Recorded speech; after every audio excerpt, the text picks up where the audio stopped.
Welcome everyone. आज हम biology का एक बहुत ही इंपॉर्टेंट टॉपिक कवर करेंगे, प्लांट सेल्स और एनिमल सेल्स के बीच का डिफरेंसेस। जैसे कि आप स्क्रीन पर देख सकते हैं कि दोनों सेल्स की शक्ल अलग अलग है। एक काफ़ी स्ट्रक्चर्ड और बॉक्सी है, जबकि दूसरा इरेगुलर और राउंड है। ये डिफरेंस क्यों होता है, चलिए देखते हैं। पहला जो डिफरेंस होता है वो सेल वॉल का होता है। सेल वॉल, प्लांट का सेल जो होता है वो इनके पास एक रिजिड और नॉन लिविंग सेल वॉल होती है जो सेलुलोज से बनी होती है। ये सेल्स को सपोर्ट और प्रोटेक्शन देती है, बिल्कुल घर की मजबूत दीवार की तरह। इसकी वजह से प्लांट सेल्स की शक्ल फिक्स रहती है। फिर दूसरा, एनिमल सेल्स में हम देखेंगे कि इनमें सेल वॉल नहीं होती। आप देख सकते हैं कि इनमें सेल वॉल नहीं होती। एनिमल सेल में cell wall is not present, जबकि प्लांट सेल में सेल वॉल इज प्रेजेंट। इसलिए इनकी शक्ल फ्लेक्सिबल और इरेगुलर होती है। फिर दूसरा डिफरेंस जो होता है वो प्लास्टिड में आता है। प्लास्टिड जो होता है वो लाइक क्लोरोप्लास्ट होता है। प्लांट सेल में पहले देखते हैं कि इनमें क्लोरोप्लास्ट होते हैं जो फोटोसिंथेसिस के लिए जरूरी होते हैं। इस प्रोसेस में प्लांट सूरज की रोशनी से, सन की रोशनी से अपना खाना बनाते हैं। इसी वजह से प्लांट्स ग्रीन होते हैं। और फिर एनिमल सेल में क्लोरोप्लास्ट नहीं होते क्योंकि एनिमल अपना खाना खुद बनाता है। तीसरा डिफरेंस जो आता है वो वैक्यूल्स में आता है। ये आप देख सकते हैं कि plant cell has a vacuole and animal cell has vacuole, but उसका वैक्यूल जो होता है वो छोटा होता है, जिसकी वजह से समटाइम्स वो जाहिर भी नहीं होता, या फिर इतना छोटा होता है कि वो विजिबल नहीं होता। प्लांट सेल्स में बहुत ही बड़ा सेंट्रल वैक्यूल होता है जो सेल्स के 90% स्पेसेस को कवर कर सकता है। इसका काम पानी, न्यूट्रिएंट्स और वेस्ट को स्टोर करना होता है। यहाँ पर वाटर, मिनरल्स, न्यूट्रिएंट्स और वेस्ट स्टोर होते हैं। The fourth difference is about centrioles. Plant cells में सेंट्रियोल्स जो होते हैं वो नहीं होते।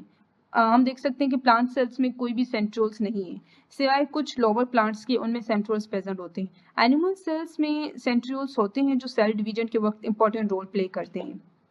सेंट्रियोल्स के बारे में अगर मैं थोड़ा सा बताऊं कि सेंट्रियोल्स का सबसे इंपॉर्टेंट काम सेल डिवीजन में हेल्प करना है। जब एक एनिमल सेल डिवाइड होता है तो सेंट्रियोल्स स्पिंडल फाइबर्स बनाते हैं जो क्रोमोसोम्स को अलग करने में मदद करते हैं ताकि दोनों नए सेल्स को सही नंबर में क्रोमोसोम्स मिल सकें। ये सेल्स डिवीजन के दौरान क्रोमोसोम्स को ऑर्गेनाइज और डिस्ट्रीब्यूट करने में ज़रूरी होते हैं। The fifth difference is about shape and size. Plant cells, इनकी शक्ल जो होती है ना वो रेक्टेंगुलर या फिक्स्ड होती है। वी कैन सी इनकी जो शेप है वो रेक्टेंगुलर है और फिक्स्ड शेप है, और इनका साइज 10 to 100 माइक्रोमीटर होता है। 10 to 100 माइक्रोमीटर्स। और एनिमल सेल्स, इनकी शक्ल इरेगुलर होती है। देखें इसमें इनकी जो शक्ल है वो इरेगुलर, कोई भी रेगुलर मैनर में शक्ल नहीं है, और ये राउंड होती है, और इनका साइज 10 to 30 माइक्रोमीटर होता है।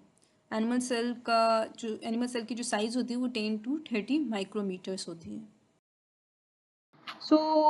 सीधी बात यह है कि प्लांट सेल्स को मजबूती, अपना खाना बनाने की एबिलिटी और प्लांट को स्टोर करने और पानी को स्टोर करने की ज़रूरत होती है। इस वजह से उनमें सेल वॉल, क्लोरोप्लास्ट और बड़े वैक्यूल्स प्रेजेंट होते हैं, जबकि एनिमल सेल्स को मूवमेंट और फ्लेक्सिबिलिटी की ज़रूरत होती है, इसलिए उनमें सेल वॉल नहीं होते और उनका साइज छोटा होता है।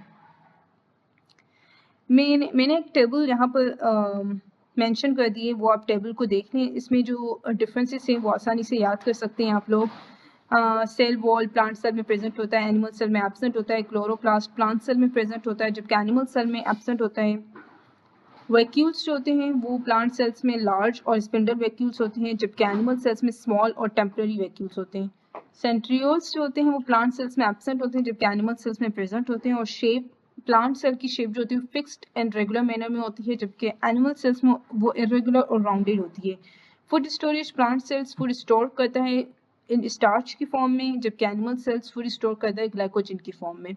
So this is all about the animal cells and plant cells differences.